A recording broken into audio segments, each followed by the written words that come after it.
Assalamualaikum warahmatullahi wabarakatuh. Waalaikumsalam warahmatullahi wabarakatuh. Sebelumnya saya mengucapkan terima kasih kepada kalian ya yang mau ikut dalam bimbingan kelompok ini. Di sini sebelum melakukan bimbingan kelompok ini, marilah kita berdoa untuk melaksanakan bimbingan kelompok ini ya. Doa mulai. Selesai. Cukup. Di sini ada yang pernah mengikuti bimbingan kelompok apa belum? Belum, Pak. Baik, jadi bimbingan kelompok itu suatu layanan bimbingan yang bertujuan untuk membahas masalah atau topik kekinian ya, terkini dalam bimbingan kelompok ini. Baik, dalam melaksanakan bimbingan kelompok ini, berapakah waktu yang ingin kalian inginkan untuk melaksanakan bimbingan kelompok ini? Kurang lebih 30 menit, Pak. Baik, 30 menit cukup ya? Iya, cukup. Baik, terima kasih. Baik, di dalam bimbingan kelompok ini ada asas-asas ya, yaitu asas kerahasiaan, kesukarelaan, dan keterbukaan. Baik, jadi itu ya asas-asasnya. Baik, di sini akan saya menjelaskan alur dari bimbingan kelompok ini ya. Dimulai dari menanyakan nama kalian dan daerah kalian, kesiapan kalian, dan membahas topik dari bimbingan kelompok ini, dan juga melakukan selingan, ucah, dan penutup ya, ice breaking terlebih dahulu dan diakhiri dengan penutup. Baik, kalian kan pada belum kenal ya satu sama lain. Iya, Pak.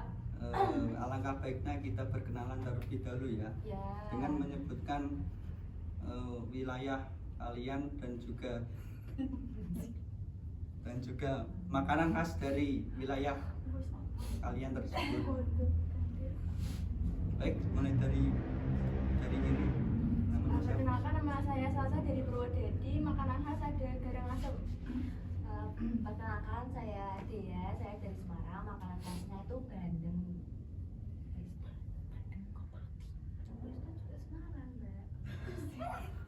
Perkenalkan, nama saya Nanda, saya dari Jepara. Makanan khas Jepara horok-horok. Emang horok-horok, Mbak? Apa itu horok-horok? Itu kayak tepung gitu loh. Ya. Saya sudah tahu Mbak. Ya, saya baru tahu, Mbak. Oh iya. Selanjutnya saya. Perkenalkan, nama saya Avana, saya dari Semarang. Makanan khas Semarang itu lumpia. Iya, baik Mbak. Perkenalkan, nama saya Adin, saya dari Kudus. Makanan khas di Kudus itu ada jenang. Perkenalkan, nama saya Mawar, asal saya dari Banjarnegara. Makanan khas di Banjar ada ondel-ondel.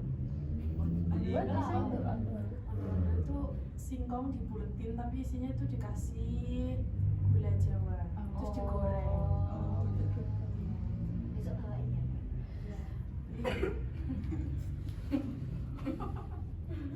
Baik, apakah kalian sudah siap untuk melaksanakan bimbingan kelompok ini? Siap, Pak. Siap. Baik, saya akan di sini saya akan memberikan materi kegiatan perilaku ekonomis ya. Di sini ada videonya ya. Coba kalian simak terlebih dahulu.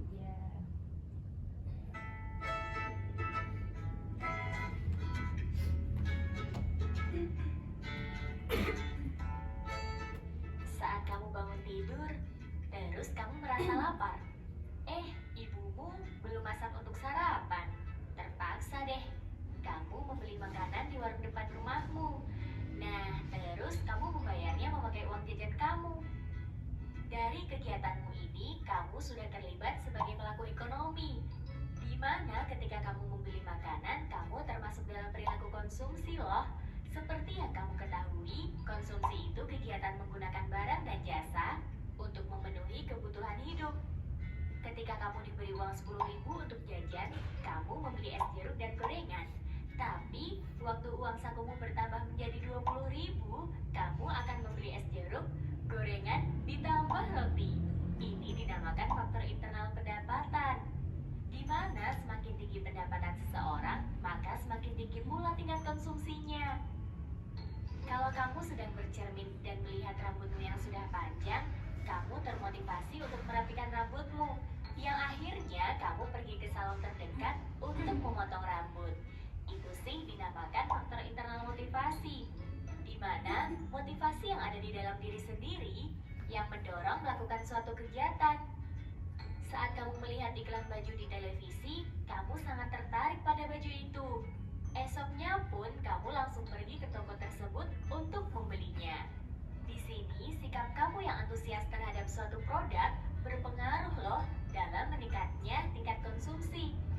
Itu faktor internal berupa sikap dan kepribadianlah yang mempengaruhi konsumsi. Waktu di toko buku, kamu ditawari jika ada produk komik baru. Akan tetapi, kamu kurang menyukainya dan lebih suka novel. Dalam hal ini, seleramu mempengaruhi tingkat konsumsi. Itu faktor internal selera namanya. Selain faktor internal konsumsi tadi, ada juga faktor eksternal konsumsi. Misalnya nih, di daerahmu ada upacara kebudayaan. Nah, saat menjelang acara tersebut, tingkat konsumsi terhadap barang yang dibutuhkan untuk upacara di daerahmu meningkat. Itu dinamakan faktor eksternal kebudayaan, di mana kebudayaan di suatu daerah akan berpengaruh terhadap pola konsumsi masyarakatnya. Kemudian, ketika kamu membeli mangga 2 kg dengan harga 18.000 per kilogram, dan saat harga mangganya naik menjadi 25.000 per kilogram, kamu hanya membeli 1 kilogram saja. Faktor eksternal harga baranglah yang mempengaruhi tingkat konsumsi seseorang. Apabila harga barang naik, maka jumlah barang yang dikonsumsi akan berkurang. Dan sebaliknya, kamu sebagai konsumen akan mengkonsumsi berbagai macam barang dan jasa untuk memenuhi kebutuhan hidupmu, bukan? Teori yang menganalisis perilaku kamu sebagai konsumen ini dinamakan teori perilaku konsumen. Teori perilaku konsumen ini terbagi menjadi dua pendekatan loh. Yang pertama, kamu bisa menyebutnya teori atau pendekatan kardinal, di mana kepuasan konsumen dapat diukur dan dinyatakan secara kuantitatif. Artinya, kepuasan konsumen dapat diukur dengan angka, berupa util atau satuan ukuran kegunaan. Misalnya nih, ketika kamu mengkonsumsi es teh, kamu memberikan nilai kepuasan 75. Sedangkan kepuasan yang diperoleh temanmu dalam mengkonsumsi es teh yang sama adalah 85. Yang kedua, teori atau pendekatan ordinal. Dalam teori ini, kepuasan tidak dapat diukur, melainkan hanya dapat dibandingkan. Ketika kamu memperoleh kepuasan mengkonsumsi 1 coklat dan 2 donat itu sama dengan kepuasanmu saat mengkonsumsi 2 donat dan 1 coklat. Nah, itu tadi faktor-faktor dan teori mengenai perilaku konsumsi yang kita pelajari. Semoga bermanfaat ya. Jadilah konsumen yang hemat, karena hemat itu pangkal kaya. Sampai jumpa. Nah, jadi kalian kan sudah menonton video yang saya tampilkan tadi ya. Mungkin apa pendapat kalian tentang perilaku ekonomis di era sekarang, apalagi kan kalian kan umur 20-an ke atas ya mungkin ya. Pada umur-umur segitu kan gengsinya pada tinggi ya, bisa dibilang tinggi. Nah, itu ya kan pendapat orang-orang berbeda ya. Menurut kalian itu gimana, Mbak? Dimulai dari sini dulu ya. Bebas sih, Mbak. Menurut saya sih, saya setuju sama perilaku ekonomis ya Mas tadi. Iya. Pak, sorry. Iya, Mbak.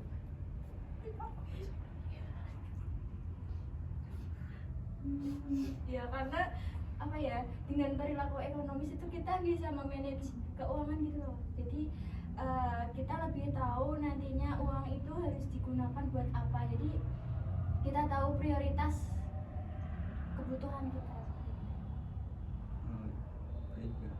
Ya, selanjutnya Mbak. Ya.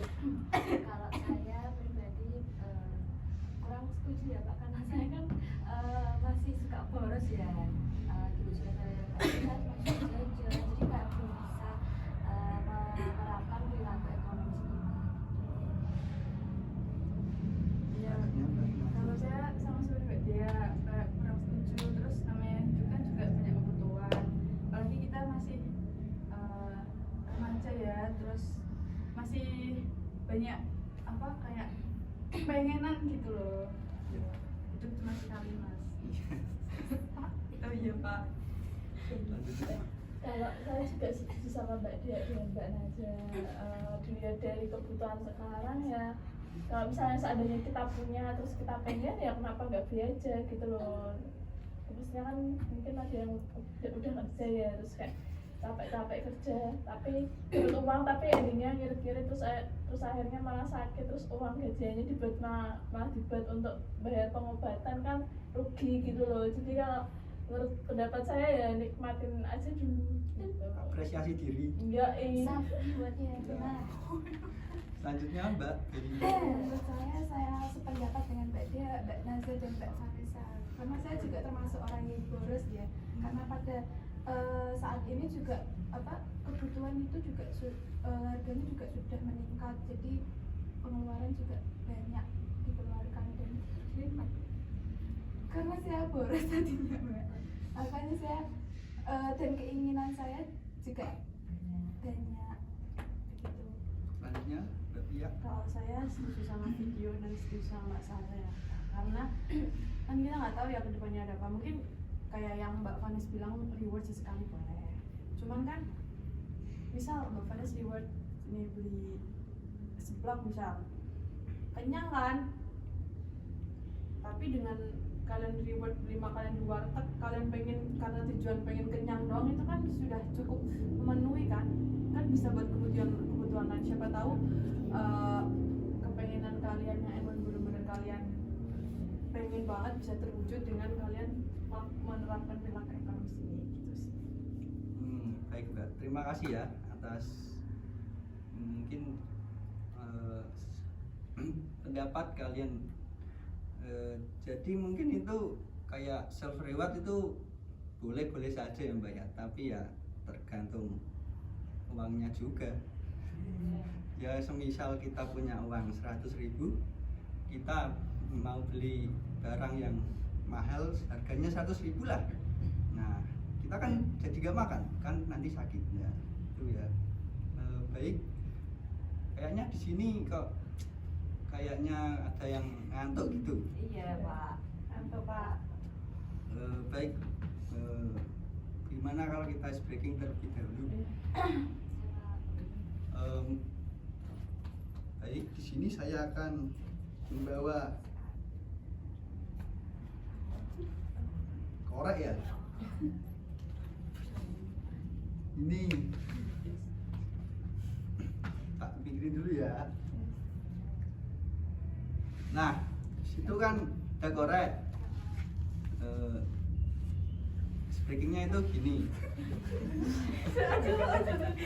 Kalau sikat diambil, sikut megang sikut. Sakit perut lah. Sikat, sakit sikut sikat. Sakit sikut sikat. kalau dapat hadiahin lah. Ini berdiri apa gitu Pak? Itu aja. Ada di meterin berapa meter gitu? Berapa percobaan ini? Satu. Satu. Sekali. Satu aja. Itu deh. Siap. 3. 2 aku tak sih. 4. Ya, siap ya. Ya. Sakit, sikat.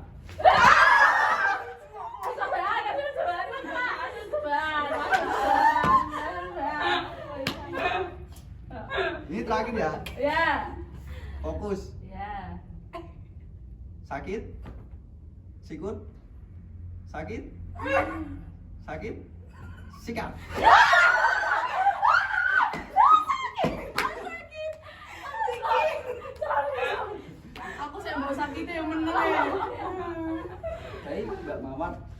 yang dapat dia nyantar yang Mbak tak Oh kasih iya tahu. iya iya. Aku kan seperindah. Dalam berhubung bimbingan kelompok ini sudah mau selesai ya, saya mau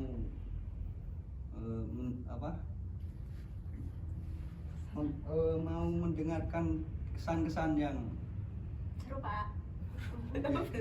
kesan-kesan bimbingan kelompok pada Pak sore ini. Seru banget Ras. Ice breakingnya asik banget. Saya kalah. Saya kepakar Pak. Seru sih Pak, topik yang disampaikan juga sangat bermanfaat. Iya. Nah, yang Iya, bisa boleh. mengatur keuangan. Iya benar. Ya, sudah ya gitu aja. Ah. Ya, baik, saya terima kasih atas pendapat kalian ya. Sama-sama Pak. Sama Pak. Bagaimana kalau mungkin minggu depan atau minggu depannya lagi kita akan melakukan bimbingan kelompok ini. Boleh Pak. Mau banget. Mau banget. Baik, terima kasih ya. Ya. Saya selagi PK mengucapkan pimpinan kelompok ya. PK kan bimbingan kelompok. Pimpinan kelompok. Pemimpin kelompok ya. Saya mengucapkan terima kasih pada kalian ya yang sudah mau berpartisipasi dalam bimbingan kelompok ini. Ya. Sama. Sebelum mengakhiri bimbingan kelompok ini, marilah kita berdoa agar diberi keselamatan atau kemudahan yang ya di materi ini semoga bermanfaat pada kalian ya. Doa mulai. Doa selesai. Baik, terima kasih ya. Ya. Sama-sama. Assalamualaikum warahmatullahi wabarakatuh. Waalaikumsalam warahmatullahi wabarakatuh.